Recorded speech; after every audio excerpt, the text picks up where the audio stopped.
गणेशोत्सवाला काळानुरूप मोठं स्वरूप येत गेलं तसा गणेश मूर्तींचा आकार आणि सजावट यांनाही भव्यता येऊ लागली। कोणाची मूर्ती मोठी आकर्षक यातली स्पर्धा वाढू लागली। सुरुवातीला शाडूच्या मातीपासून बनवल्या जाणाऱ्या मूर्ती प्लास्टर ऑफ पॅरिसच्या बनू लागल्या। या मूर्तींमुळे जलजीवन आणि पर्यायानं पर्यावरण प्रदूषित होऊ लागलं। याची दखल घेत पुन्हा एकदा शाडूच्या मूर्तींचा पर्याय समोर आला। पण भव्य मूर्ती बनवायची तर पुन्हा वजनाची समस्या आहेच। या साऱ्यातून वेगवेगळे पर्याय समोर येऊ लागले। त्यातला एक पर्याय म्हणजे कागदाचा गणपती।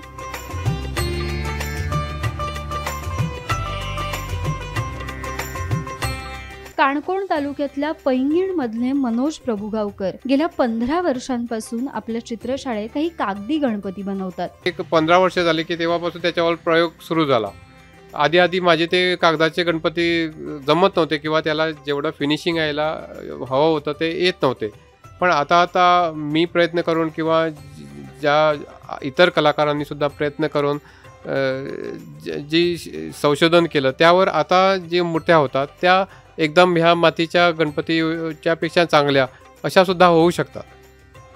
सुरुवातीला एका कुटुंबानं मागणी केली म्हणून त्यांनी हा प्रयोग केला। लोकांना मूर्ती आवडली, मग काही जण कागदाच्या मूर्तींची मागणी करू लागले। यातूनच दरवर्षी या मूर्ती घडू लागल्या।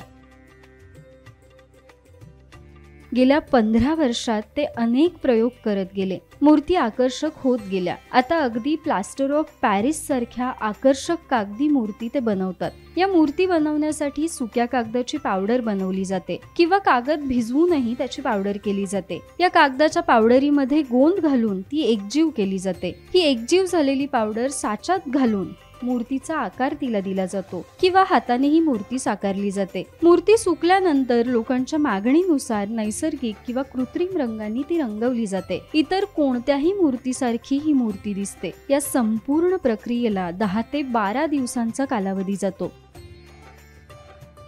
म्हणजे जे मातीचे गणपती सुद्धा नेत होते ते ह्याला वजन कमी आहे म्हणून थोडी चिकणमाती त्यावर ठेवून पेपरचे गणपती सुद्धा घेऊन जातात। हे एकट्याचं काम नाही आहे। हे साधारण एक 15 तरी जणांचं टीम वर्क आहे।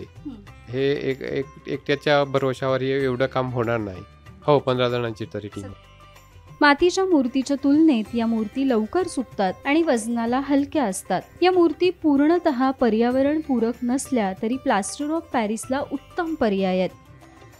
नाही, चिकण मातीची गणपतीची मूर्ती पर्यावरणपूरक आहे जास्ती कागदापेक्षा।